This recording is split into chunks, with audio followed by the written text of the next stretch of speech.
예, 안녕하십니까. 3주 만에 뵙겠습니다.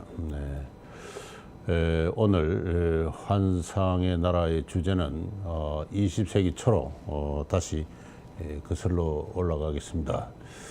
1905년 11월 일제는 대한제국의 외교권을 탈취하고 대한제국을 그의 보호국으로 삼았습니다.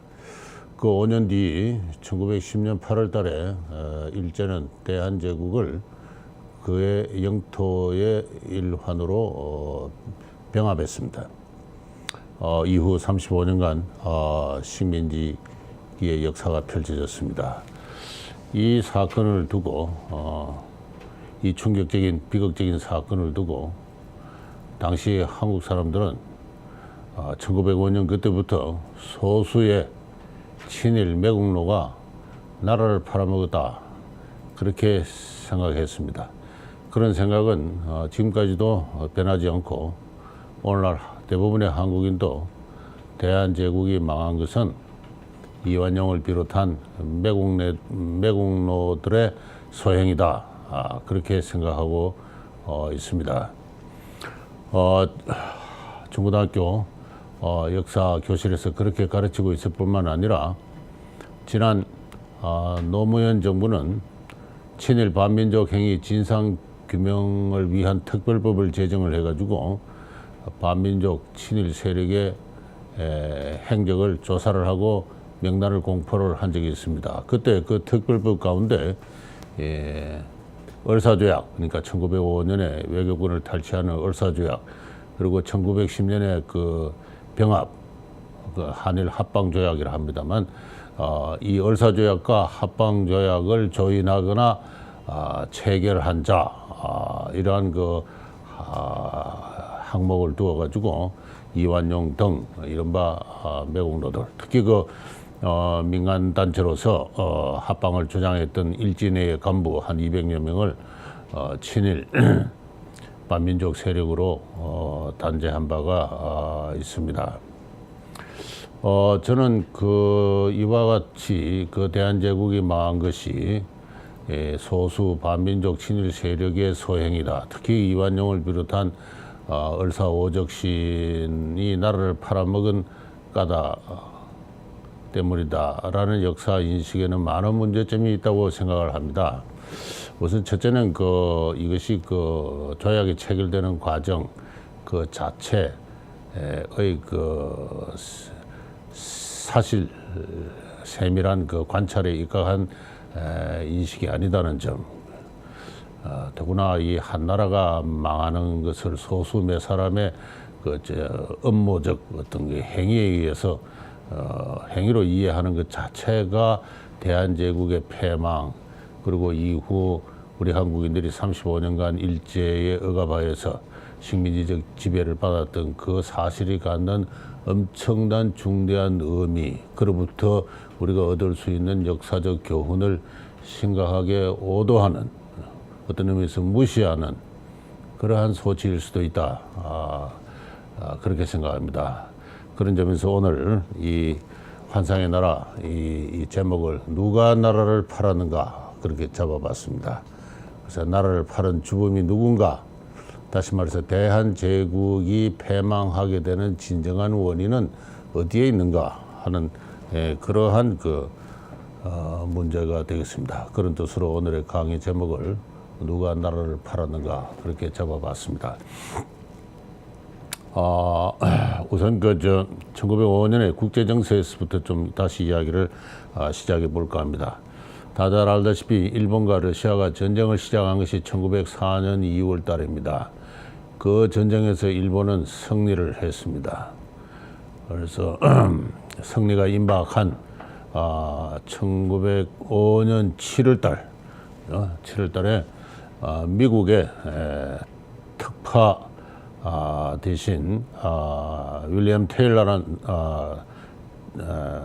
태프트라는 사람이 데오도르 루즈벨트 대통령을 특사로서 일본 동경을 방문해서 가츠라 일본 수상과 회담을 합니다. 그때 공식적인 협정은 아니지만 일종의 메모란담이 교환되는데요.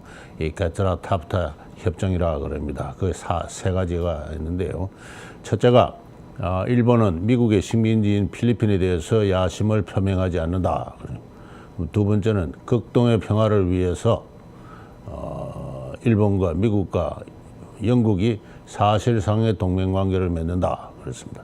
그다음에 세 번째가 미국은 일본이 한국에서 지도적 지위를 점함을 인정한다. 이러한 세 가지 협정이 외교 각서가 교환이 됐습니다. 이 외교 각서는 공식적인 어떤 그 조약은 아니고요. 일종의 양국 정부의 수뇌부들이 교환하는 메모란덤인데 1924년이 되었어야 그 테오도로 루즈벨트의 문서 가운데서 발견이 되어서 세간에 보도가 되었습니다. 이후 그 한 달 뒤에 8월 달에 1905년 8월 달에 영국과 일본의 제2차 동맹조약이 맺어집니다. 그 동맹조약에서 영국은 일본이 한국에서 특별한 이해관계를 가지고 있음을 인정하고 이 이해관계를 보호하기 위한 정당한 권리가 있음을 인정하며 한국을 지도, 보호 및 감찰을 함을 승인한다 그랬습니다. 그래서 지도, 보호, 감찰을 그 일본이 하는 것을 영국이 이를 승인한다. 자, 이게 영일동맹 제2차 영일동맹의 제3조가 그렇게 되어 있습니다. 자, 이런 그 과정을 거쳐서 그 다음 달 1905년 9월 달에 드디어 전쟁 당사국인 러시아와 일본이 미국 포츠머스에서 강화회담을 열고 조약을 성립시키죠. 그 조약의 제1조가 바로 영일동맹에서 제가 조금 전에 인용한 그대로가 나옵니다.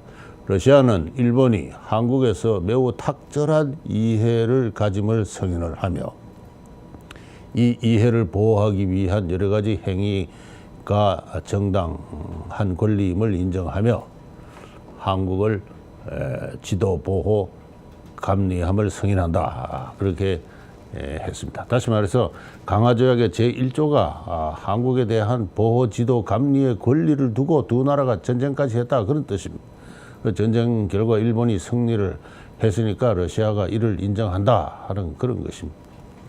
이런 사실이 국제적으로 진행되고 있는 것을 보고 있던 고종은 미국 대통령 테오도르 루즈벨트에게 구원을 요청하는 친서를 헐버트라는 사람을 통해서 전달합니다. 그러나 헐버트가 국무성에 그 문서를 접수시킬 때 국무성의 관리들은 퉁명스럽게 맞이했습니다.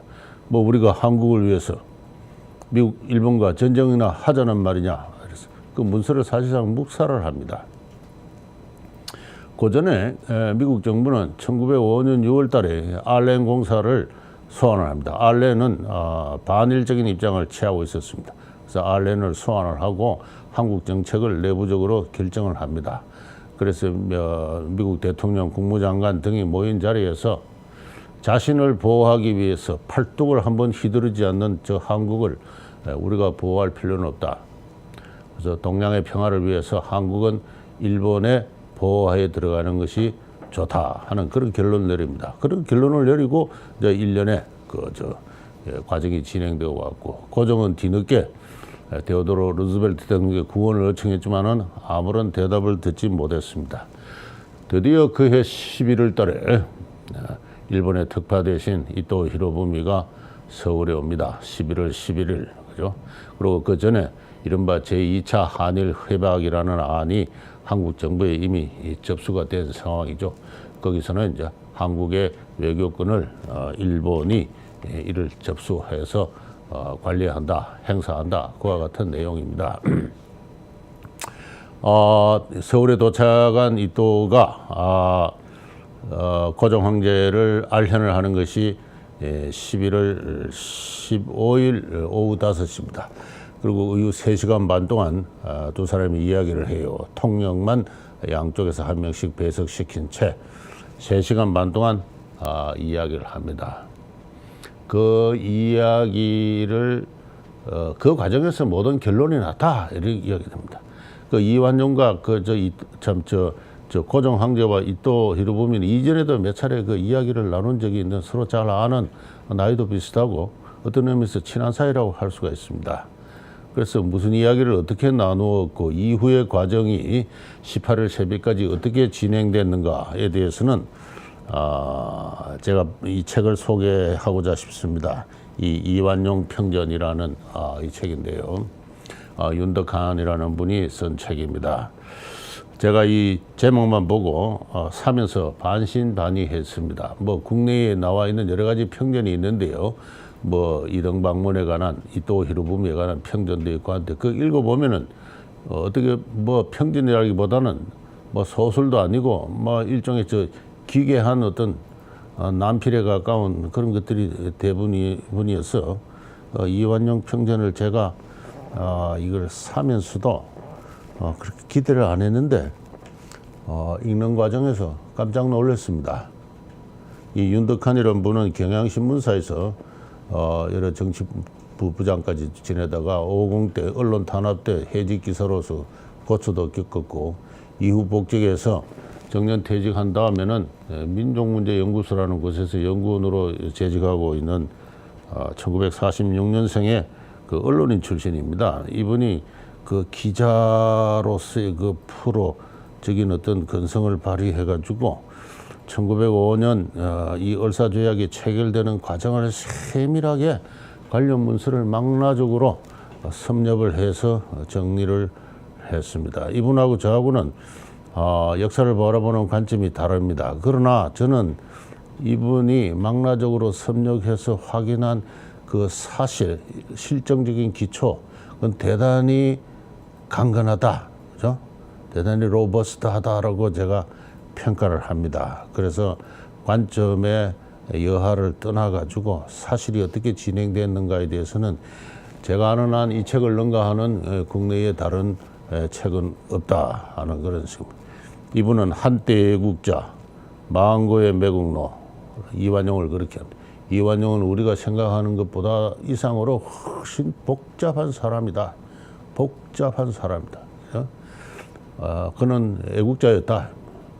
애국자였다. 독립협회를 사실상 조직하고 운영하고 했던 그런 사람이다. 독립문을 세운 사람입니다. 그러다가 그가 어떻게 오늘날 우리 한국인의 망고의 매국노가 됐는가 하면서 그 역사의 복잡성, 모순성, 그 변신의 논리, 바로 그게 우리 역사가 아닌가 그런 관점에서 이 책을 쓰고 있습니다. 그래서 그는 매국노 이완용을 엄하게 비판하는 시각을 유지하면서도 망국의 과정을 매우 실정적으로 아주 철저하게 분석을 함으로써 나중에 소개드리겠습니다만은 우리가 통설적으로 알고 있는 이완용이 나라를 팔았다 또는 얼사조약이 무효다 하는 통설적인 이유에 대해서는 그는 비이성적인 비과학적인 어떤 판단이라고 맹렬하게 비판하고 있습니다. 그래서 저는 주로 이 책을 의존해서 제가 지금 이야기를 하고 있습니다. 물론 일본 측으로 가면은 아주 세밀하게 자세하게 조약이 체결되는 과정에 관한 논문이 있습니다. 저는 물론 그것도 참고하고 있습니다. 여러 가지 종합적으로 제가 말씀을 드리게 되면요. 11월 10일 오후 5시부터 8시 반까지 3시간 반 동안 사실상 거기서 결론이 났다. 이렇게. 고종 황제는 이미 영일동맹이나 포스마스 조약을 통해서 세계 열강들이 한국을 일본의 보호국으로 삼는 것을 합의를 했을 때 거기에 저항할 요량이라면은 이토 히로부미가 서울에 들어오는 것 자체를 거부를 해야 됐을 뿐만 아니라 그 조약 안에 초안을 접수하는 것조차 거부를 하고 그나마 여의치 않을 때는 자기의 근위병을 데리고 서울을 탈출하든가 남한산성으로 들어가서 결사항전의 태제를 갖춰야 됐습니다. 그 안전자리에서 편안하게 손님을 맞듯이 말이에요. 외교권을 빼앗으러 오는 사람을 이렇게 맞아서 이렇게 환담을 하는 것 자체가 이미 피할 수 없는 결론을 내리고 그것을 거기로 향하는 과정이었다. 그렇게 이야기를 합니다. 고종은 먼저 이토 히로부미에게 돌이켜보건대 내가 아가판천을 해서 러시아를 끌어들인 거 실책이었다 하고 인정을 합니다. 그런데 외교권을 빼앗는 것만큼은 좀 삼가해달라. 내용이 어떻든 좋지만은 일본이 알아서 해도 좋지만 형식만은 외교권의 형식만은 보존해달라. 이렇게 애거를 합니다. 그러나 이토는 거절을 합니다. 우리가 한국의 영토와 독립을 보존하기 위해서 물론 일본의 입장입니다만은 두 차례나 큰 전쟁을 벌였다. 그래서 외세를 끌어들여와 가지고 한국의 독립을 위태롭게 했을 뿐만 아니라 일본의 안보에도 심각한 위협이 가해졌기 때문에 두 차례나 전쟁을 했다. 그리고 한국을 보호국으로 삼겠다는 것은 이미 포츠머스 조약에도 명시되어 있는 상황이다. 이것은 일본으로서는 물러설 수 없는 확정적인 제안이다라고 몇 차례나 이야기. 이 말은 무슨 말이냐 하면은 일본에 맞서겠느냐? 맞서려면 당당하게 맞서라. 일본은 적수가 되어서 상대하는 것을 사용하지 않겠다. 그런 뜻입니다. 선전포고를 하려면 해라. 이미 대한제국은 우리가 두 차례나 전쟁을 통해서 그 러일 전쟁 때 일본의 병사들이 이 세계 육전 역사상 가장 참혹한 진지전이라고 하는 대련 전투에서 물론 3만 명 이상이 희생이 되었습니다. 그런 희생을 치르고 취득한 전리품이다. 그런 이야기. 이건 우리가 물러설 수 없다. 이렇게 딱 잘라서 이 이야기를 합니다. 그러자 고종이 인민 대소신료와 인민들의 여론을 들어봐야 된다. 그렇게 이야기를 합니다. 그러니까 고종이 이토가 더 냉소적으로 이야기를 합니다. 이미 지방의 유생들을 동원해서 상소를 올려가지고 인민을 올리도록 인민을 선동하고 있는 줄 이미 정보를 들어서 잘 알고 있다. 대한제국은 전제국가가 아니냐. 모든 주권을 당신이 쥐고 있는데 누구 의견을 물어보느냐 하면서 그것도 안 된다. 그렇게 이야기를 합니다. 여기 이미 다 잘 알려진 이야기입니다만은 대한국 국제를 소개하겠습니다. 1899년에 이 만들어진 이 대한제국의 헌법이라고 할 이 대한국 국제는 대한제국의 정치는 만세를 변치 아니하오실 전제정치이니라 그랬습니다. 전제정치이다. 제3조로 가면은 대한국 대항제께서는 무한한 군권을 두옵시나니 공법에 무한한 군권을 둔다. 제4조는 대한국 신민은 대황제의 군권을 침손할 수가 없다. 이렇게 규정을 하고 있습니다. 그리고 쭉 황제의 권리를 나열한 다음에 마지막으로 대한국 황제는 선전, 강화 및 재반 약조를 체결한다. 이렇게 되어 있습니다. 그래서 누구의 비준도 필요 없이 한국의 황제는 스스로 선전포고를 하고 평화조약을 맺거나 그리고 재반 외국과 약조를 맺을 권리를 갖고 있다. 그래서 이토는 당신이 모든 권리를 갖고 있는데 누구 이야기를 들어보느냐. 여기서 결정을 해라. 라고 이제 윽박을 지릅니다. 그렇게 해서 고종은 하야시 공사, 일본의 정권공사하고 그리고 박재선 외무대신하고 협의한 결과를 정부가 보고를 받고 그 정부가 어떤 결정을 내리면 내가 비준을 하겠다. 이렇게 답변을 합니다. 그러자 이토가 다시 다그칩니다. 외무대신을 오늘 밤에라도 불러서 당장 협의에 착수하라고 명령을 하시오라고 하니까 고종은 그렇게 하겠다고 승인을 합니다. 여기서 결론이 났어요. 사실상 결론이 났습니다. 다시 말해서 한나라의 외교권을 뺏는 주권의 가장 중요한 문제에 관해서는 이것이 기본적으로 군국에 관한 문제입니다. 군국이요. 여기 선전 및 강화라는 말이 나오는데요. 전쟁을 해서 패배를 하면은 강화 조약에나 들어갈 그러한 주권 상황입니다. 근데 대한제국은 전쟁을 할 능력이 없기 때문에 지금 외교의 형식을 취하고는 있지만은 본질적으로는 전쟁 행위와 같은 거예요. 그죠? 우리의 요구에 대해서 맞으려면 맞서라. 상대해 주겠다. 그런 뜻입니다. 더 이상 일본은 한국을 위해서 3번이나 전쟁을 할 수는 없다. 그게 일본의 논리예요. 그리고 고종 황제는 그것을 거부할 능력을 갖지를 못했습니다. 의지가 분명치 않았을 뿐만 아니라 현실적으로 그걸 거부를 해낼 물리력을 갖고 있지를 못했어요. 그렇게 해서 황제의 대답을 들은 이또가 3시간 반 만에 알현을 마치고 돌아갑니다. 그리고 그 다음날 16일이 되어서 이또는 팔대신과 간담회를 갖죠. 그 외무대신은 이미 박재수는 일본 공사하고 제2차 한일 협약 이 을사조약 안을 두고 토의하기 위해서 참석하지 못했고 나머지 한교수를 참정 대신 그 최고 재상 이하 7대신이 이또와 협의를 간담회를 갖습니다. 그래서 이또는 전후 사정을 설명을 하는데 한교수는 역시 형식 보존론 내용이야 듣든 좋은데 형식은 외교권 형식은 보존해 달라 했을 때 이또는 거절을 합니다. 그래서 형식과 내용은 구분될 수가 없다. 그래서 이또가 한 말을 들으면 참 그 읽으면 가슴이 아파요. 지난 10년 동안 당신들이 무슨 일을 했느냐? 이렇게 나라를 보존하기 위해서 한 일이 무엇이냐? 이렇게 물어요. 묻습니다. 당신들 나라는 궁중에 임금과 신하 간에 신뢰가 없고 온가지 업무가 난무해서 그 형식을 보존해 둔다는 것이 대단히 위험하다.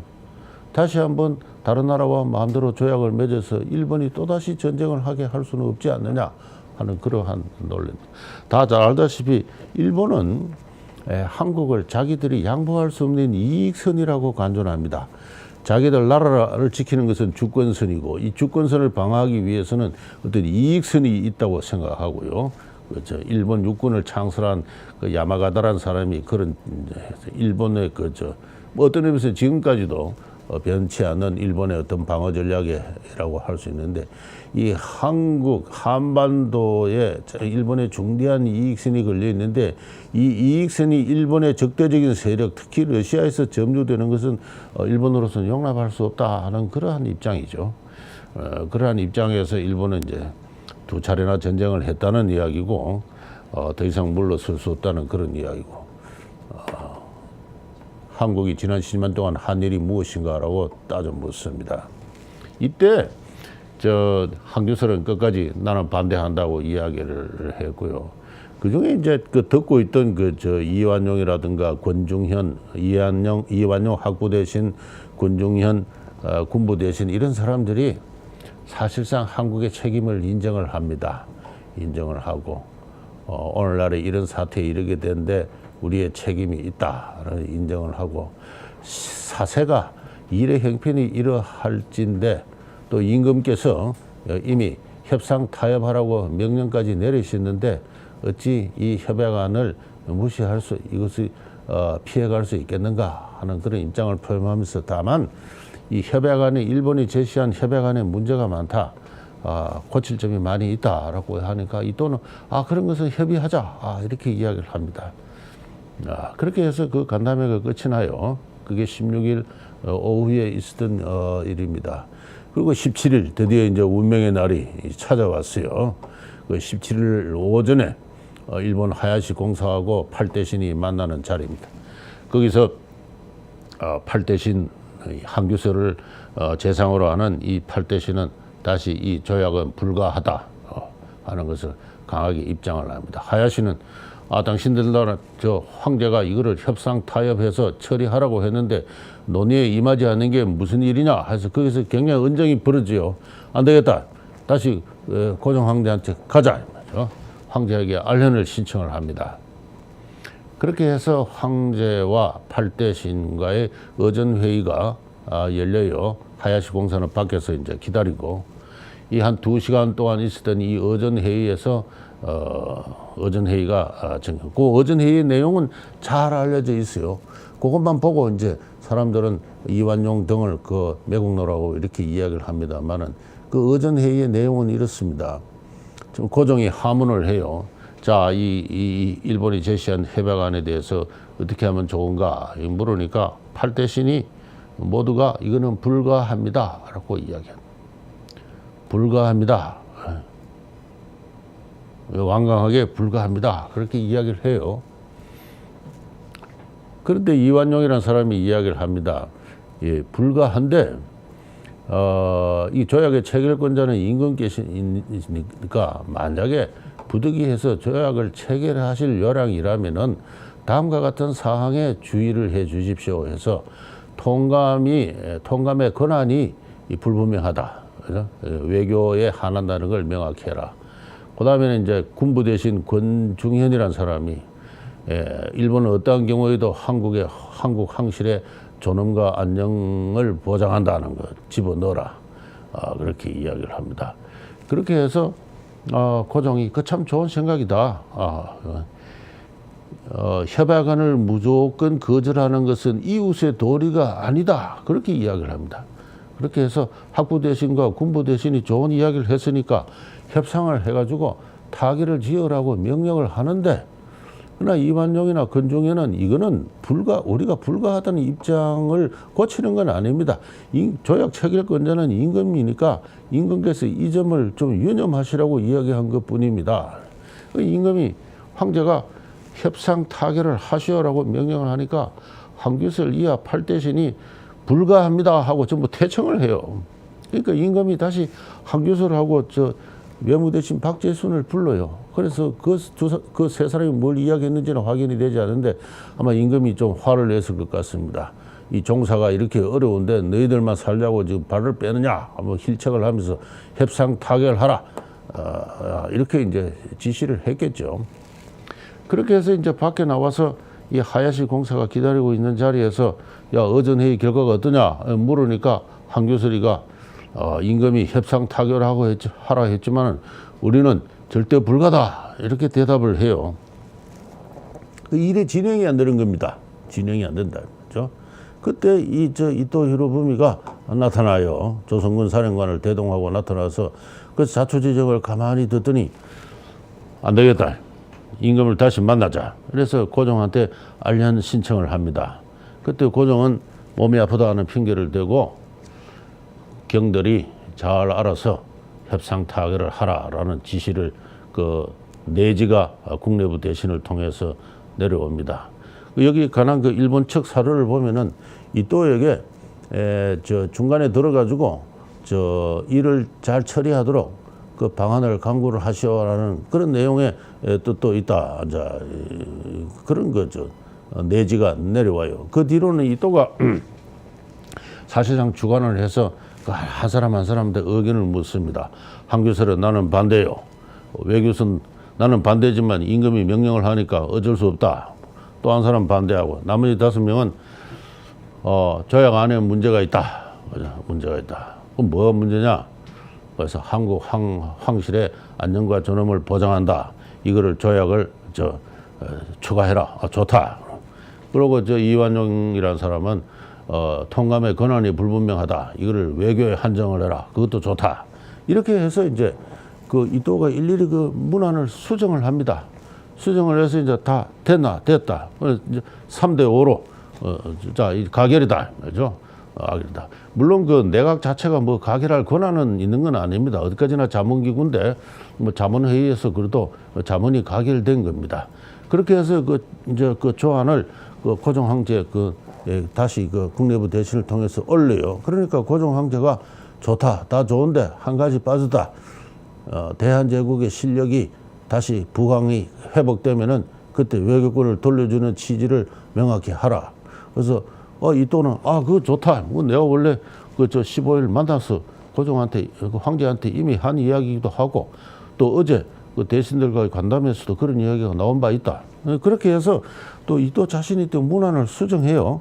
그렇게 해서 만들어진 것이 오늘 우리가 알려져 있는 이 을사조약입니다. 그래서 여기 보면은 한국 정부와 일본 정부는 한국의 부강의 실을 인정할 수 있을 때까지, 요게 이제 고종 황제가 마지막에 요구를 해서 들어간 거예요. 이렇게까지.